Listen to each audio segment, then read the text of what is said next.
you are of the intellectual bend, and I sense you are,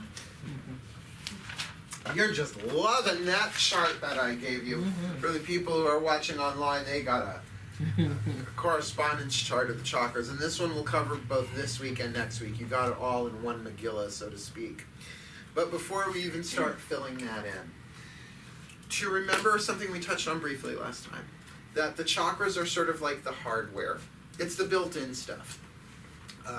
You can study them in all sorts of different ways and traditions and forms. I actually learned it originally through more esoteric magical studies, believe it or not. They didn't have the 8 chakras. There was only maybe 3 or 4. That was the system I was learning. I was 13 at the time, so maybe I wasn't ready for all 7, you could say. But it caught enough of my interest, and the exercises that were given, like breathing energy up and flowing it on the outside and breathing it back up, so it kind of got that thing going. Like, that was so electrifying for me that I was hooked. So I've been studying chakras, a really long time in this life. So to get that, however you approach them, if you think of them as something that is built in, a circuitry, a wiring, really, the connections between the chakras are like the wiring, databases of power, it's a nice Western way of entering into it so that we don't get too lost in the never-ending mysteries that these chakras are. They are mysteries.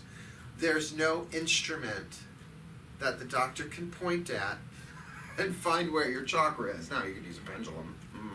I don't know how many doctors use pendulums. I probably wouldn't go to that doctor if he used a pendulum. Personally, I have other ways of getting that other kind of information. But if you kind of keep that in mind, it makes it a little bit more practical. Because these are 7, really 8 rabbit holes that are easy to fall down and get lost in and never come out of in terms of study and experience. You with me? All right. The chakras in 3 levels. Like everything in magic, miracles, and mysticism, we break these into 3 levels. So here you will see this so many times, that breaking into the 3 categories. So I just wanted to bring it up here as a little refresher, right? So here we have the literal level. Here we have the personal. And here we have the symbolic. Okay, so that's the levels. Now we look at the worlds that exist within those levels. Here we have the physical. Here we have, let's play with the word, emo-mental. Sounds like a kind of music. And symbolic, the spiritual world. Okay, 3 levels, 4 worlds contained within those 3. Usually when you take a class, a workshop, a book, anything about chakras, the chakras go red, orange, yellow, green, blue, indigo, violet, right? We're so used to seeing them in a vertical line.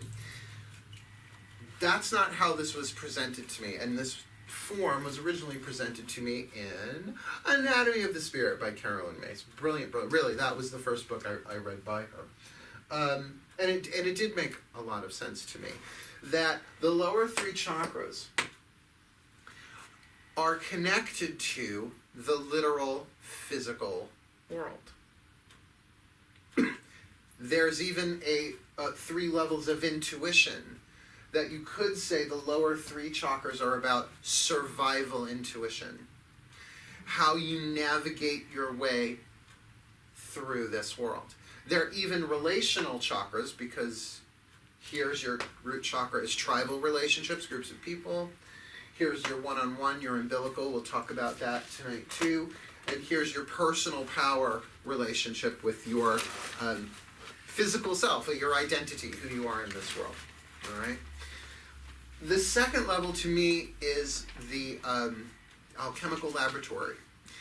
It is the subconscious. This is, you can be very conscious and a little unconscious. I'm just totally conscious about what's going on in the physical world. I don't know if that's completely possible.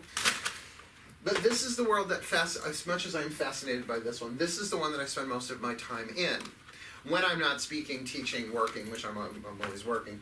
So when I say I'm always working, it sounds like I'm doing it all here. It's like, yeah, This is the world behind your eyes.